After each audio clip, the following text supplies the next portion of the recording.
Hey guys, One True Natty here. This video is going to be an unsponsored review for the S-2000SF. This is the flashlight that I talked about in my melee defensive video. I wanted to go over some more detail about its features and kind of the conditions I needed in order for me to purchase it, or at least what I was thinking about if I was going to buy a stun gun flashlight. So with that, let's go over the conditions. I only really had three. The first was that it would have to at least have 120 lumens. So it can have more, but it can't have less than 120. It should have a strobe effect, but honestly, most flashlights have that anyways. That wouldn't have been too hard to find. And then finally, I also wanted its MicroColumn rating to be at least 1.5. Anywhere from around 1.5. It could be 1.4 or 1.6. Now, MicroColumn, I think I talked about it a little bit in Melee Defensive. That's kind of the true rating for the effectiveness of a stun gun. Most things that you hear about stun guns tend to be marketing and advertising, 6 million volts, things like that.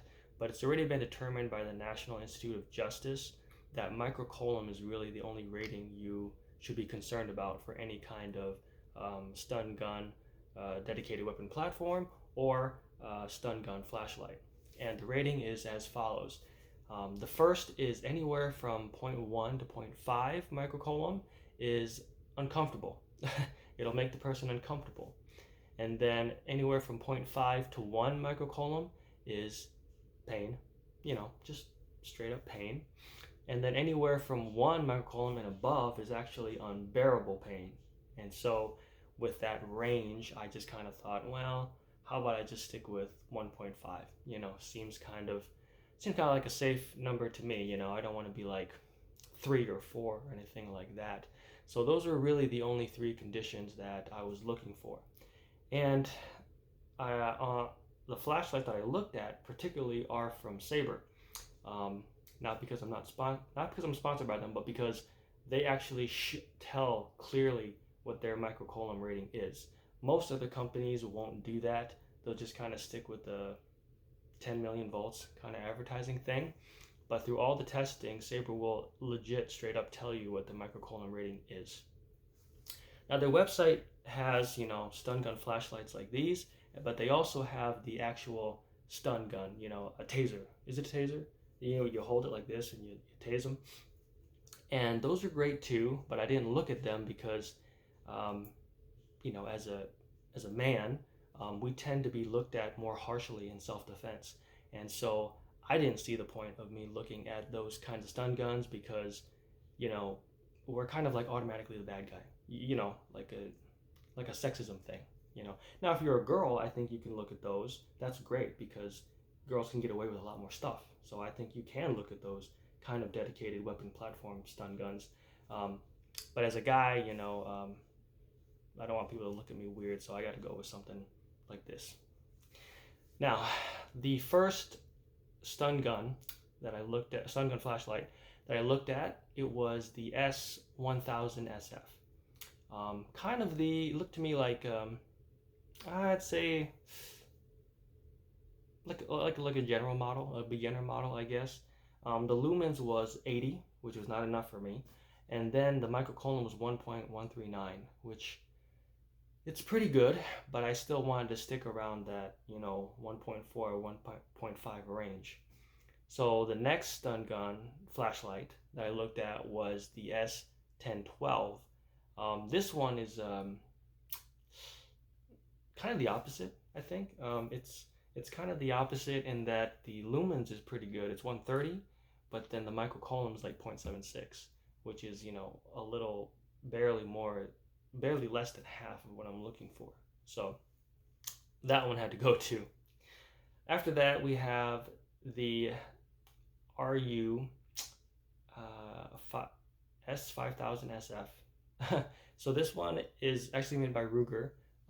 Yes, Ruger, the firearms manufacturing company, and that one actually was the closest thing to what I wanted. It has 120 lumens. It's got the strobe effect. And I think the microcolumn was 1.46.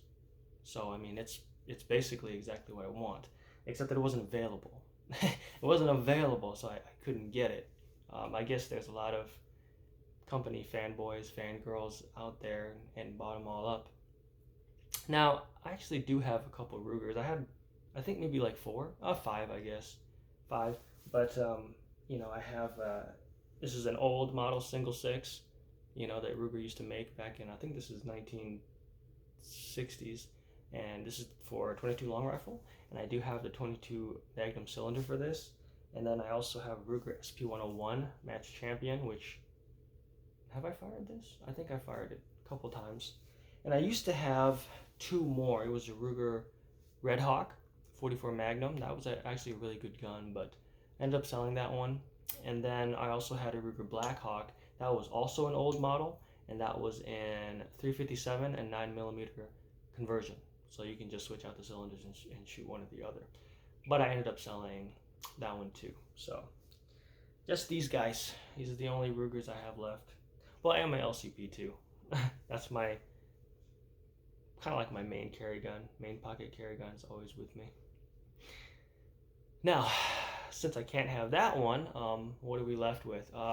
It is the S-2000SF. Now, this is the opposite of the S-1012. Instead of not being enough, it's too much. So the lumens is 120, and then the microcolumns is, it's 130, I'm sorry. The lumens is 130, and the microcolumn is 2.517. So that's almost twice of what I was looking for. So hence why I can dismiss it right away. And so that only left one guy left. Just this guy. Last one left. The S-2000SF 120 lumens, strobe effect, and the microcolumn is 1.812.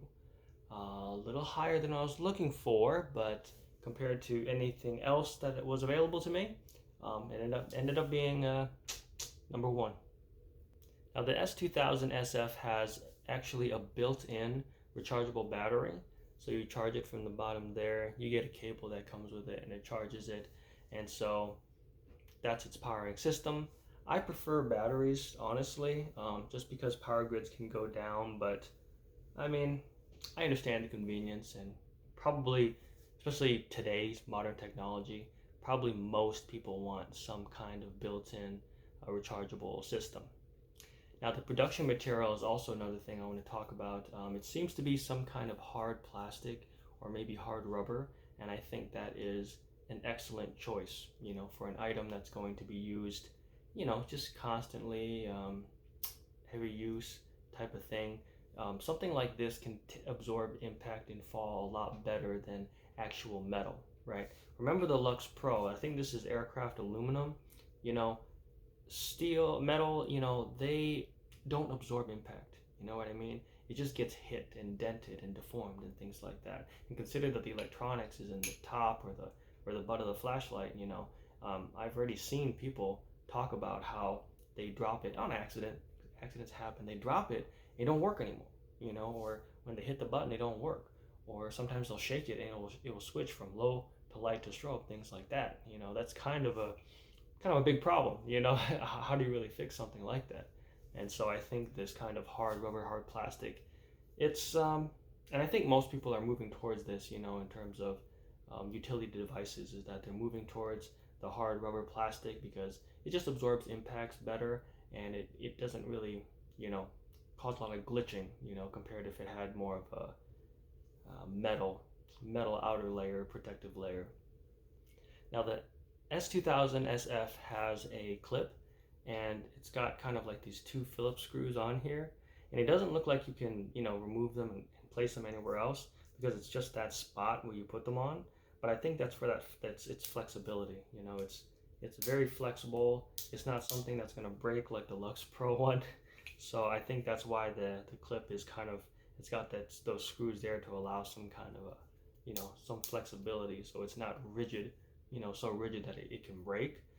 Now the positioning of the clip, I'd have to say, it's not the most effective position.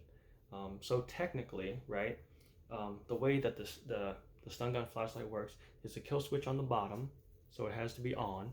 Okay, it has to be on if you want it to work. And then on the flip side, right, it's got this push switch So you'll push up to go to the light functions, and then you push down to go into stun mode. And so my feeling is this, right? So they put the clip right on the below the stun button, right? And so I'm guessing the idea is that from your belt you'll draw, and then you've got the clip as a kind of a gross motor function, and then you stun them, right? But I'm thinking, well, hold on. What if you put the clip on the right side of the stun button, so it'll be hosted like this, and then you draw, and then your finger's right there on the stun button. I think that'd be better, you know. But the more I thought about it, I was like, well, wait a second. If the clip isn't there, right, then when you draw, you're kind of blindly trying to find that button. But by them putting the clip right here, right below the stun button, then even though the stun button's facing towards you and you draw, you know, you can put your thumb over the clip right away. So, and you know that the button's somewhere around here, right? It's somewhere around the clip. So when you feel that, it's like a, you know, it's like a gross motor skill compared to like a fine motor skill, in my way. So I wasn't sure if they made the best position for deployment, but now I'm actually pretty sure, I'm pretty confident they did do the research and did put the clip on, I'd say pretty much the maximum effective use for deployment. Now I know I talked about it briefly, but let's just go over it, you know, for sure.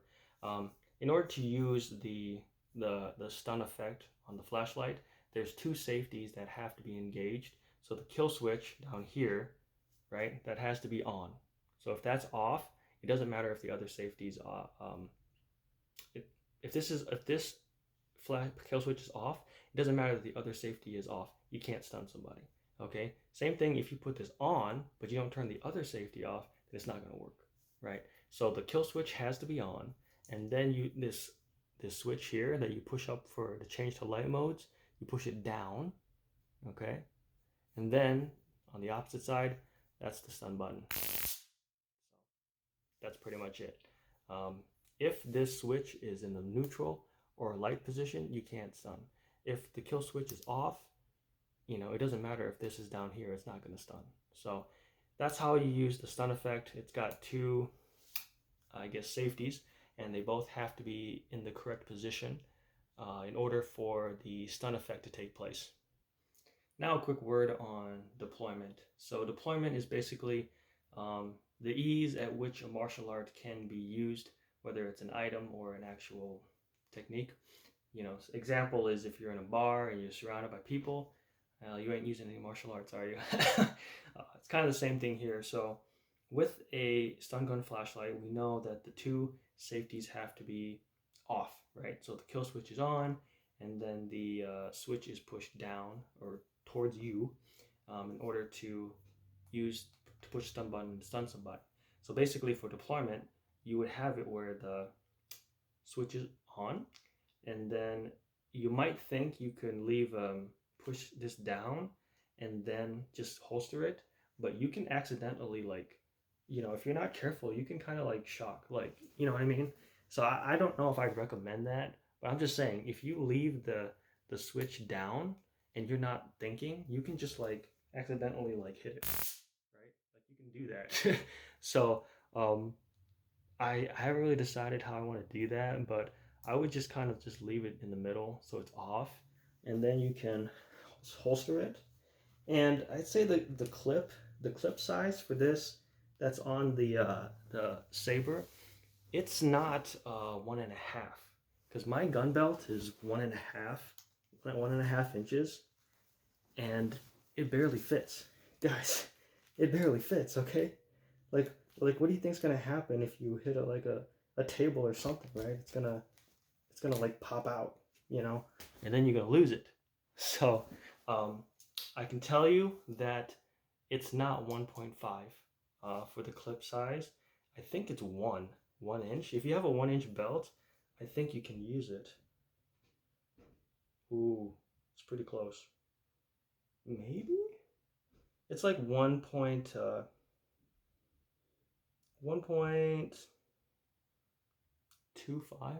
less than 1.25. So yeah, you can't have like a gun belt Most gun belts are 1.5 inches, but yeah, you got to have a belt that fits this because you can just sit down and it'll just knock it right off, you know. So I'd say probably a 1 inch belt or less, maybe 0.75. That'd probably be pretty good, just so it stays, you know. So it can be like pushed around and it won't come off of you. Now the SABRE S-2000SF does come with a holster. This is the holster that it comes with. It's kind of cookie cutter, nothing special. I think this is fine for like a wilderness setting, but it depends on your intentions. If you're thinking about it as like a combat self-defense use, then I think the holster actually is a problem because think about, you know, how exactly are you going to place this thing, right? Because on the belt, it makes sense because when you draw, you're kind of like, you know, the stun button's already there, assuming that you know, push this back, right? Because if you don't, then nothing happens. Push it back, then something happens. But again, like, you know, if you're not careful, you could shock yourself. So I'm not sure about that. I think I just leave it in the middle position.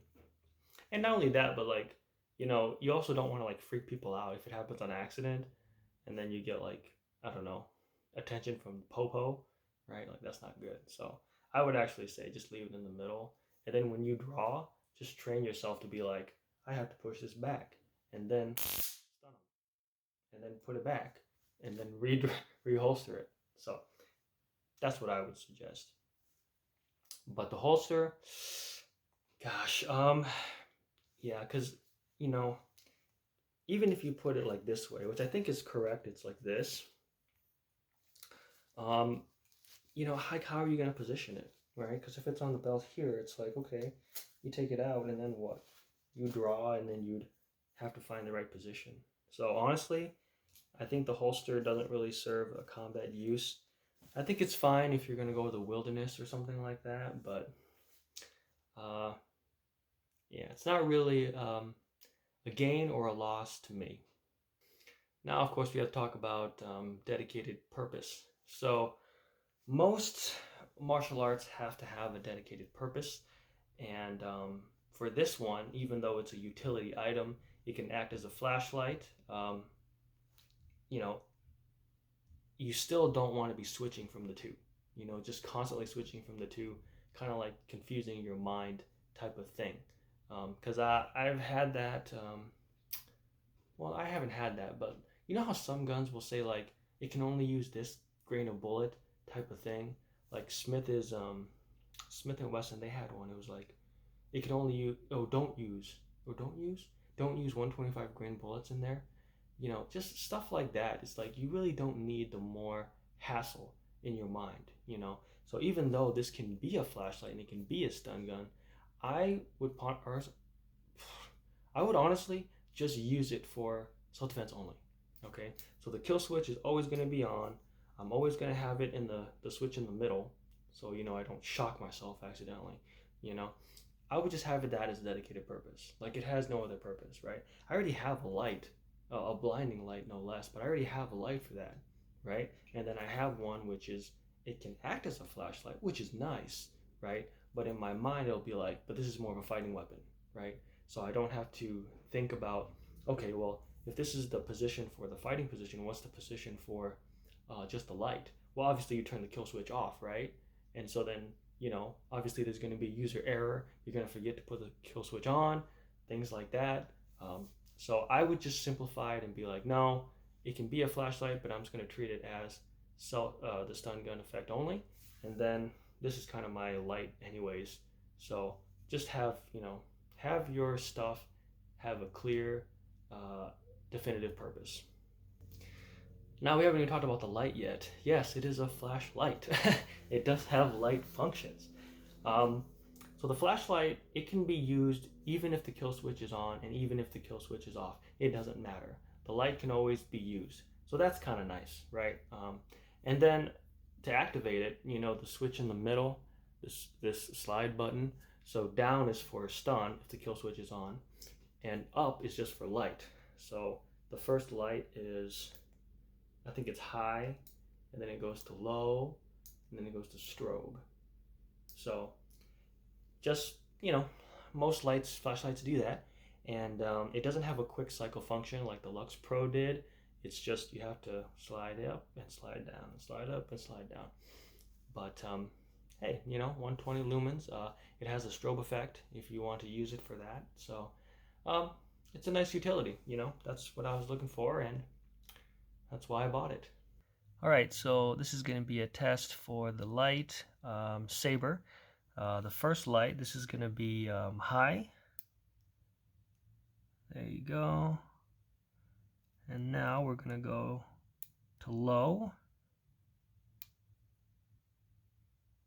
That's that one there. And then the last is going to be strobe. All right.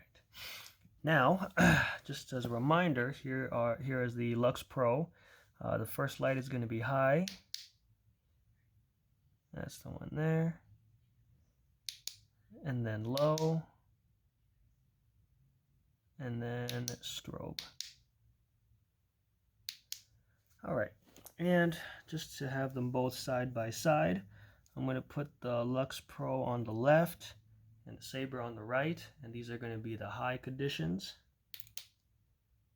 So this is Lux Pro, this is SABRE, and then we'll go to the low light. So this is SABRE's low, and this is Lux Pro low. And then finally we have strobe for both. Ooh boy. All right. Now I didn't know this before, but apparently the Lux Pro is rated for water. Its waterproof rating is IPX4, which means that it can handle splash from any different direction. Great, in case you wanted to know. Now the SABRE has no mention of being waterproof, considering that this is kind of like a fighting weapon for me. I don't really care. Now you might care, and that's up to you, but for me it just seemed like, why does it need to be waterproof, right? Its purpose is for the stun effect anyways, so I really shouldn't be trying to get water anywhere near this. All right, that was my review for the SABRE S-2000SF. Probably not a thorough review, but it was the item I ended up purchasing in preparation for the melee defensive video for the section on stun guns, of course. I had a lot of fun looking through the website, studying things like that, see the different models, and then of course determining for myself what I wanted in terms of lumens and microcolumn. Honestly, it's not a bad idea to read it. SABRE, I think they have the actual study done by the Institute of Justice showing how they figured out that microcolumn is a much better indicator of stun gun effectiveness than 10 million volts. So look into that if you're interested. Thank you guys for watching. Please like, comment, and subscribe, and I'll see you guys in the next video. Bye. Subscribe. You better. Just kidding.